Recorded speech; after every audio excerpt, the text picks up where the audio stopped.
Untuk mendukung pencapaian visi dan misi Kota Makassar dalam peningkatan kapasitas daya saing pemuda yang ada di Kota Makassar, Dinas Pemuda dan Olahraga Kota Makassar melalui bidang pemberdayaan pemuda Dispora Makassar menggelar kegiatan workshop integrasi data kependudukan. Kepala Bidang Pemberdayaan Pemuda Dispora Makassar, Muhammad Dasisyara Dahyar mengatakan, bahwa tujuan diadakannya kegiatan ini adalah untuk mengumpulkan data kependudukan pemuda Kota Makassar, menganalisis jumlah penduduk yang ada di Kota Makassar, serta menganalisis data yang sudah ada di Dispora Kota Makassar. Kegiatan workshop integrasi data kepemudaan ini merupakan salah satu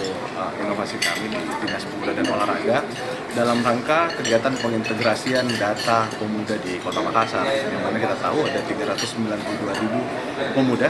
usia 16-30 tahun dari total 1,6 juta jiwa populasi Makassar, yang mana tentunya data ini perlu kita perbaiki, kita buatkan semacam data center kepemudaan, hingga kedepannya kita tahu kira-kira kebutuhan untuk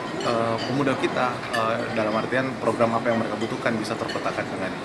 sangat-sangat baik. Ical Sahrir, Fajar TV dan Fajar Radio melaporkan.